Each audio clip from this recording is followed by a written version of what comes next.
Mga boss, magandang araw po sa inyong lahat. Welcome back ulit sa channel natin. Sa video ito, meron po tayong i-restore na Honor type Jeep. Bali FPJ po yung style niya. Ayan, kung makikita po ninyo, yung siding niya galvanized, tsaka yung hood, pati yung bubong galvanized po yan. Papalitan natin ng stainless, pero yung kanyang flooring stainless na po, tsaka yung windshield, yung cowl, yung fender. Then papalitan din natin ng mags na size 17. And yung makina pala nito Toyota 4K, and papalitan din natin yan. Ito yung bubong niya kasi steel top, lumang modelo. Ayan po, ayan yung bubong niya. Papalitan na po natin ng trapal yan para pogi. Tapos ayan yung kanyang mismong flooring stainless. Napakaganda ng flooring nito mga boss. Tapos to, lalagyan natin ng tailgate. Yan yung likod. Bago papalitan natin ng size 17 na mags to. Bali re-restore natin, papalitan natin ng sidings. Bali ito pala yung mukha niya, oh. Naka crown bumper. Ayan, papalitan din natin yung hood ng stainless para pumogi. Bali stainless din pala yung mukha niya, may pintura lang. And ayan nga, malupit-lupit na restoration to. Panoorin nyo yung vlog natin na to mga bossing. Ayan, yung unti-unting pagganda nitong unit na to. Ayan. And then nga mga boss, natanggal na natin yung gulong bago ibabalik natin sa 4 stud yung kanyang differential, dahil original naman na 4 stud, kinonvert lang siya sa 5 stud. Bali ito yung mga dati niyang butas, oh, ayan. Yan. Bali ito yung kinonvert. Yan, bali sariwan-sariwa yung ilalim nito mga boss.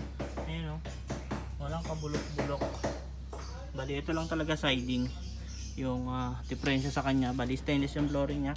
Bali comment kayo kung anong kulay yung pipintura natin dito para maganda na rin yung kalabasan. Ayan, pero naiisip ko kulay white yung ipinta para poging-pogi. FPJ na FPJ. Ayan, oh.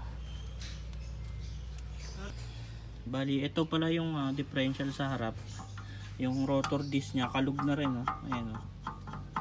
Tapos papalitan na rin natin ng mga knuckle bearing. Ayan, bago yan yung mga goma, papalitan na rin natin yan para maayos yung laro ng pangilalim nya. Ayan, katulad nito, ayan, oh.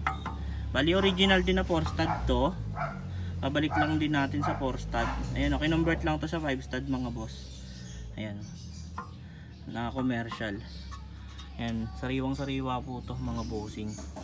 Bali yung kanyang ilalim, ayan, update ko kapag okay na, pag naibalik na sa 4 stud. Bali ito pala yung pinagtanggalan ng mags. Ayan, oh. Limbus. Ayan, sa mga interesado sa mags na to, ito limbus na old school. Ayan, bihira na lang to mga boss. Offset po yan, 5 stud. PM lang kayo sa page namin. Ayan. Limbus na 5 stud. Bali ayan na nga mga bossing, baklas na yung siding niya, kalas-kalas na rin yung kanyang likod.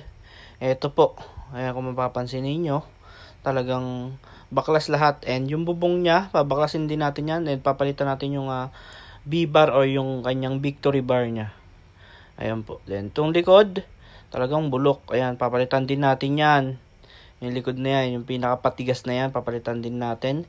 Tinatanggal din natin yung kanyang mismong ehe, and papalitan na rin natin siya ng mga oil seal. Ayan po, oh. Bumili na tayo ng bago, and ikakabit na lang po yan. At dahil nabalik na siya sa 4 stud, ayan po, yung tuldok na yan, papaluin natin yan para makinis na makinis. Then yung tangke nito nasa ilalim ng upuan, ililipat na natin sa likod para good na good. Ayan po. Then dito naman, yung siding, sa pisngi hindi pa nakakabit, and ayan lahat ng mga pinagbaklasan. Ayan yung likod, kompleto po yan mga boss, kalakal na yan. Ayan, papakilo na rin natin yan. Ayan po. Then ito pala yung mga body handle niya mga boss. Ayan, okay, nagandaan dito. Straight na G-wells mga boss. Dahil tong unit na to mga boss, talagang old school. G-wells po ang may gawa. Siguro dati pinasadya to, ginawang galvanized yung siding and yung hood. Ayan, pasadya ng may-ari. Kaya ayan. Ayan, papalitan natin ngayon, papapugiin natin. Ayan po yung hood niya, galvanized po yan mga boss. Papalitan na rin natin ng stainless. And dito nga sa part na to mga boss, na tabas na yung kanyang siding. Ayan, kung makikita nyo, smoke pa po Hindi pa po siya nababaping, babapingin pa po yan pag naikabit sa mismong owner type jeep na nire-restore natin. Ayan po, kung makikita ninyo, hindi pa po yan na ibebender. Ayan, pero sukat na. Bali, yun na nga pala yung update. Napalitan na ng siding na stainless. Bali, smoke pa po yung yero, hindi pa nababaping. Ayan, nakaporma pa lang yan, hindi pa totally nakadikit. Ayan, kung makikita nyo, may mga spot. Ayan o. Pati yung likod. Ayan o. Bago yun dito sa likod, dati siyang close back. Lagyan natin ng tailgate para pogi. Ayan. Then, na-assemble na rin yung mga brake pads niya. Brake shoe, harap likod. Ayan. Then, abang-abang kayo sa susunod na update. Para makita nyo yung ganda nitong unit na to pag natapos, mga boss. Pambenta rin natin to, ha. Ayan. Bali, ito naman po yung kanyang hood. Tapos na pong paluin, kinakabit na lang yung bracket. Ayan, bago rin po yung yero nito. Ayan, yung bracket bago na rin para talagang fully restore. Then ayun nga, pagkatapos may kabit ng siding, pinatanggal na rin natin yung bubong, mga boss. Yung bubong niya nakakabit yung B-bar, and hindi na natin gagamitin yan kasi malaking trabaho pa, palitan na natin dahil may stock naman tayong B-bar. Ayan po. Bali, hanggang dito lang yung update natin, mga bossing. Sa next video, kakabit na natin yung mags. Ayan, papakita na natin yung tunay na forma, yung roll bar, nakakabit na, mga boss. Bali, hanggang dito lang po. Antayin nyo sa next video. May forma na to, may tindig na tong unit na to.